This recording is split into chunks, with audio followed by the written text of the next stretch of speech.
आज की कहानी 3 सन्यासियों और एक रहस्यमयी स्त्री की है जो दिखने में अत्यंत सुंदर थी, लेकिन समाज ने उसे एक अलग ही पहचान दे दी थी।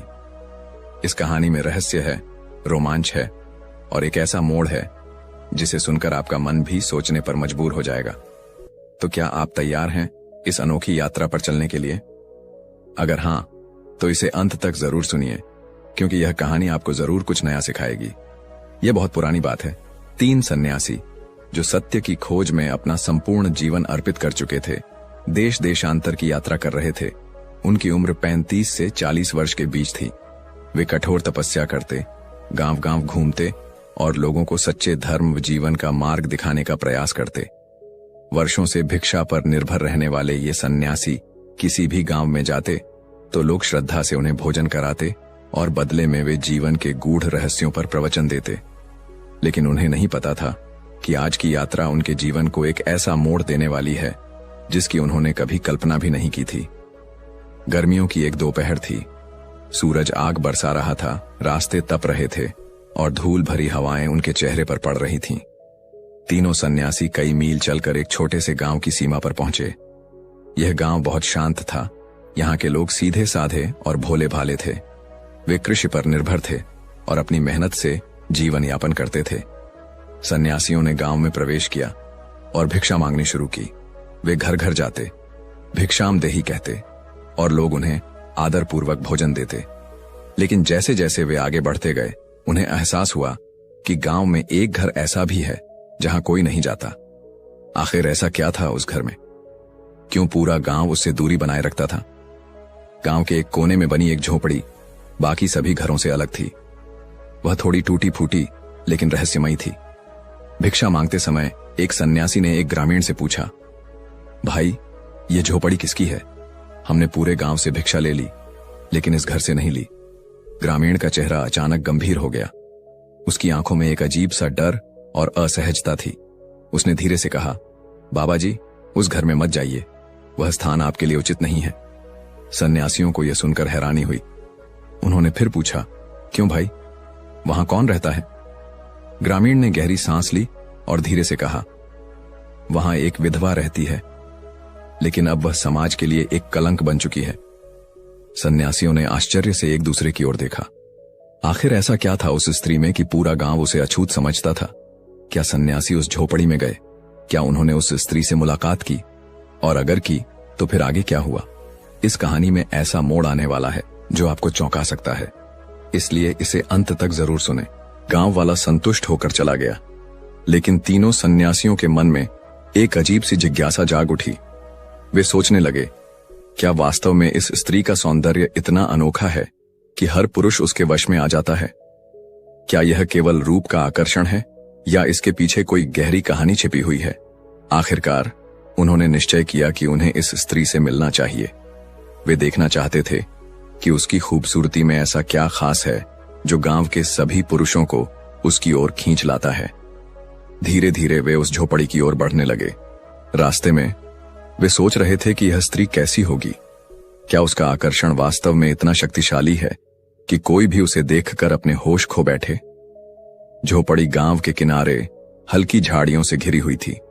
वहां एक अजीब सा सन्नाटा पसरा हुआ था। जैसे ही वे दरवाजे के पास पहुंचे, उन्होंने हाथ जोड़कर पुकारा, भिक्षा दे। कुछ क्षणों के बाद दरवाजा धीरे से खुला और अंदर से एक स्त्री बाहर आई। वह सच में अनुपम सौंदर्य की स्वामिनी थी।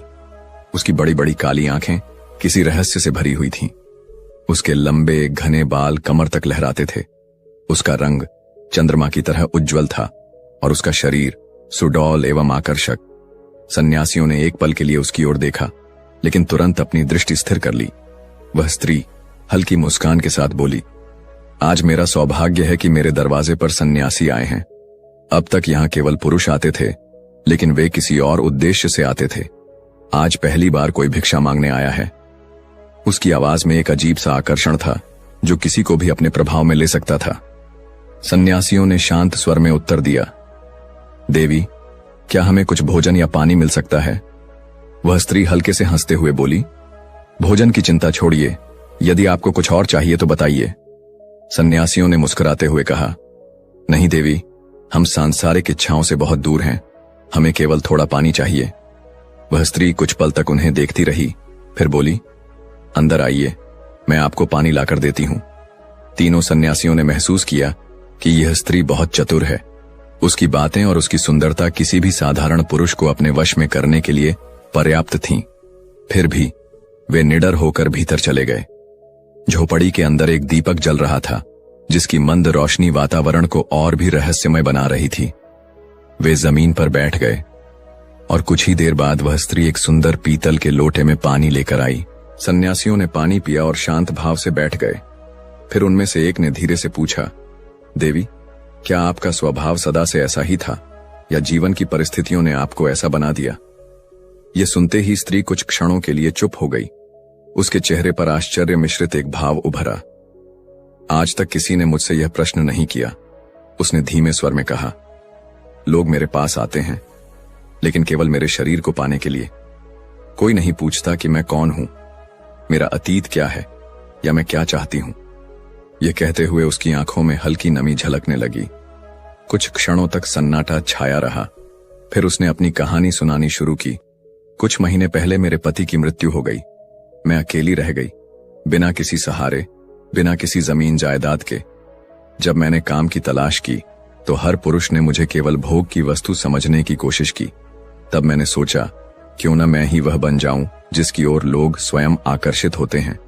उसकी आवाज में दर्द था, एक टीस थी जिसे शायद आज तक किसी ने महसूस नहीं किया था। सन्यासी शांत बैठे रहे, उसकी आंखों में झांकते हुए, जैसे वे उसकी आत्मा को पढ़ रहे हों। क्या यह स्त्री सच में केवल सुंदरता का प्रतीक थी या उसके भीतर कोई गहरी पीड़ा छुपी थी? तीनों सन्यासियों ने गहरी सांस ली। वे उसके दर्द को महसूस कर सकते थे। अब आप ही बताइए, उस स्त्री ने कहा, क्या मैं गलत हूं? जब भूख इंसान को जलाने लगती है तो वह किसी भी रास्ते पर जाने को मजबूर हो जाता है। समाज बिना कुछ दिए कुछ नहीं देता और मैं अपना शरीर देकर ही अपना जीवन चला रही हूं। सन्यासियों ने उसकी बात ध्यान से सुनी, लेकिन वे जानते थे कि यह रास्ता उसे कहीं नहीं ले जाएगा। वे उसकी आंखों के भावों को बड़े गौर से पढ़ रहे थे। तीनों में सबसे अनुभवी सन्यासी, जिन्हें लोग देवर्षि कहकर बुलाते थे, गंभीर स्वर में बोले, देवी, इस दुनिया के नियम बड़े विचित्र हैं। यही समाज पहले एक असहाय स्त्री का शोषण करता है और फिर उसी पर उंगली उठाता है। लेकिन यह सत्य नहीं कि जीवन यापन के लिए केवल यही एकमात्र रास्ता है। स्त्री ने कड़वाहट भरी मुस्कान के साथ कहा, बाबा, अगर यह रास्ता गलत था तो समाज ने मुझे दूसरा रास्ता क्यों नहीं दिखाया? जब मेरे पति की मृत्यु हुई तब क्या किसी ने मेरा सहारा बनने की कोशिश की? नहीं, सब ने मुझे केवल एक वस्तु की तरह देखा। सन्यासियों ने उसके दर्द को समझा, लेकिन वे यह भी जानते थे कि आत्मा का परिवर्तन एक गहरा और जटिल प्रक्रिया होती है। तभी दूसरे सन्यासी, जिन्हें महायोगी कहा जाता था, आगे झुके और बोले, देवी, हम 3 वर्षों से सत्य की खोज में भटक रहे हैं। हमने राजाओं से लेकर भिक्षुओं तक, अमीरों से लेकर गरीबों तक सबको करीब से देखा है, लेकिन सबसे अधिक दुखी वही व्यक्ति होता है जो अपने जीवन को स्वयं नहीं समझ पाता। स्त्री कुछ कहने ही वाली थी कि अचानक झोपड़ी के बाहर तेज कदमों की आवाज सुनाई दी। सन्यासी तुरंत सतर्क हो गए। देवर्षि ने झोपड़ी का दरवाजा खोला और देखा कि एक व्यक्ति बाहर खड़ा था। तुम कौन हो? देवर्षि ने कठोर स्वर में पूछा। वह व्यक्ति घबरा गया, लेकिन कुछ क्षणों के बाद हिचकिचाते हुए आगे बढ़ा और बोला, मुझे क्षमा करें बाबा, मैं इसी गांव का निवासी हूं। मैं बस ये देखने आया था कि आप लोग यहां क्या कर रहे हैं। सन्यासियों ने उसकी आंखों में झांका। वहां भय, झिझक और जिज्ञासा का अजीब सा मिश्रण था। तभी वह स्त्री कटु स्वर में बोली, क्या हुआ? आज अचानक मेरी चिंता सताने लगी। जब मैंने यह रास्ता अपनाया तब तुम लोगों ने और बाकी गांव वालों ने मेरा साथ क्यों नहीं दिया? वह आदमी सिर झुकाकर बोला, हम डर गए थे और शायद हम स्वार्थी भी थे। उसकी आवाज में एक अजीब सी लाचारी थी। कुछ पलों के लिए स्त्री की आंखों में एक अजीब सी चमक आई। सन्यासियों ने उस आदमी से पूछा, क्या तुम इस स्त्री की सहायता करना चाहते हो? वह व्यक्ति कुछ देर चुप रहा, फिर धीमे स्वर में बोला, यदि यह सच में अपना जीवन बदलना चाहती है तो मैं इसे सहारा देने के लिए तैयार हूं। अब वह स्त्री असमंजस में थी। उसे समझ नहीं आ रहा था कि क्या वह सच में बदल सकती है। उसने सन्यासियों की ओर देखा और पूछा, बाबा, यदि मैं यह रास्ता छोड़ दूं तो क्या समाज मुझे स्वीकार करेगा? क्या लोग मेरा अतीत भूल पाएंगे? महायोगी मुस्कुराए और बोले, देवी, चाहे जल कितना भी गंदा हो जाए, धैर्य और समय के साथ वह फिर से निर्मल हो सकता है। प्रश्न यह नहीं कि समाज क्या करेगा, प्रश्न यह है कि तुम स्वयं क्या चाहती हो। स्त्री पहली बार निरुत्तर हो गई। किसी ने उससे पहले कभी यह प्रश्न नहीं किया था, लेकिन तभी कुछ ऐसा हुआ जिसने सबको चौंका दिया। झोपड़ी के बाहर कई लोगों की हलचल सुनाई देने लगी। गांव के कुछ पुरुष वहां इकट्ठा हो रहे थे, वे ही लोग जो पहले इस स्त्री के पास आते थे। गांव के लोग झोपड़ी के बाहर जमा हो चुके थे। उनकी आंखों में क्रोध और बेचैनी साफ झलक रही थी। बाबा लोग, आप यहां क्या कर रहे हैं? एक बुजुर्ग ने कठोर स्वर में पूछा। सन्यासियों ने उन्हें शांत रहने को कहा, लेकिन गांव वाले व्याकुल थे। तभी भीड़ में से किसी ने कटाक्ष करते हुए कहा, अगर यह औरत सुधर गई तो हमारे लिए दरवाजे हमेशा के लिए बंद हो जाएंगे। यह सुनते ही सन्यासियों को समझ आ गया कि समस्या केवल इस स्त्री की नहीं थी, बल्कि पूरे गांव का नैतिक पतन हो चुका था। देवर्षि ने हाथ उठाकर गांव वालों को शांत किया और गंभीर स्वर में बोले, भाइयों, हम यहां सिर्फ इस स्त्री के लिए नहीं, बल्कि पूरे गांव के कल्याण के लिए आए हैं। गांव के एक वृद्ध ने व्यंग्यपूर्ण हंसी के साथ कहा, बाबा, कैसा कल्याण? यह स्त्री तो जन्म से ही ऐसी थी, यही इसकी नियति थी। महायोगी मुस्कुराए और बोले, नियति जन्म से तय नहीं होती। यदि ऐसा होता तो कुम्हार की मिट्टी कभी घड़ा न बन पाती और पत्थर कभी मूर्ति न बन पाता। इंसान वही बनता है जो वह स्वयं बनना चाहता है। गांव वालों के बीच एक अजीब सा सन्नाटा छा गया। शायद वे पहली बार जीवन का यह दृष्टिकोण सुन रहे थे। अब अचल मुनि ने गांव वालों की ओर देखा और गंभीर स्वर में बोले, तुम लोग इस स्त्री को अपवित्र मानते हो, लेकिन क्या कभी सोचा कि इसे इस राह पर धकेलने वाला कौन था? जब इसका पति मरा तो तुम में से किसी ने इसे सहारा क्यों नहीं दिया? क्या यह इसकी गलती थी या समाज की? गांव वाले एक दूसरे की ओर देखने लगे। कुछ ने सिर झुका लिया। अचल मुनि आगे बोले, अगर कोई पुरुष सन्यासी बन जाए तो समाज उसे पूजता है, लेकिन यदि कोई स्त्री कोई और राह चुन ले तो उसे घृणा मिलती है। यह कौन सा न्याय है? गांव में फुसफुसाहट होने लगी। कुछ लोग अब सहमति जताने लगे थे। सन्यासियों की बातों को सुनकर उस स्त्री की आंखों में आंसू छलक आए। वह हाथ जोड़कर बोली, बाबा, आज पहली बार मुझे किसी ने इंसान समझा है। मैं अपने अतीत से मुक्त होना चाहती हूं, कृपया मुझे मार्ग दिखाइए।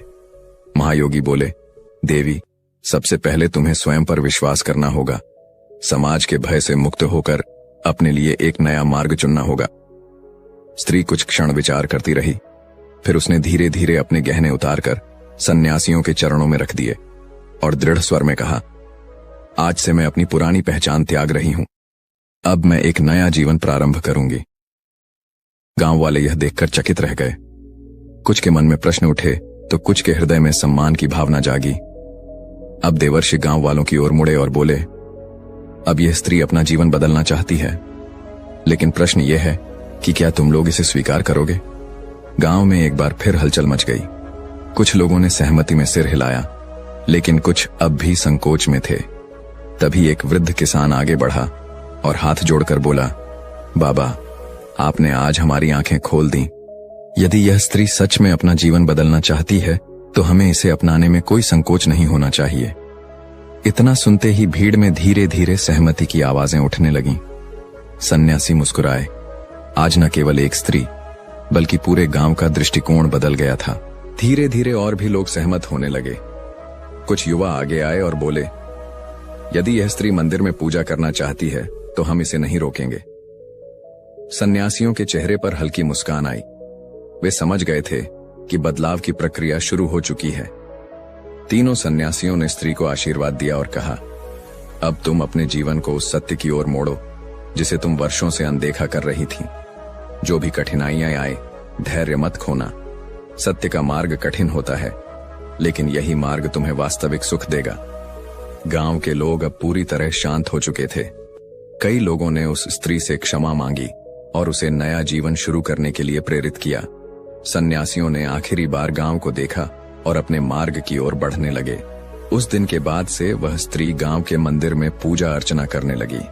वह भक्ति में समय लगाने लगी और सत्संग में भाग लेने लगी। धीरे धीरे गांव के लोग भी उसे अपनाने लगे। जो कभी उसे गलत नजरों से देखते थे, वे अब उसका सम्मान करने लगे। गांव की अन्य महिलाओं को भी उसमें प्रेरणा मिली। उन्होंने समझा कि आत्मसम्मान के साथ जीने का एक और मार्ग भी हो सकता है। दोस्तों, यदि आपको यह कहानी पसंद आई हो तो इसे लाइक करें और कमेंट में अपने विचार साझा करें।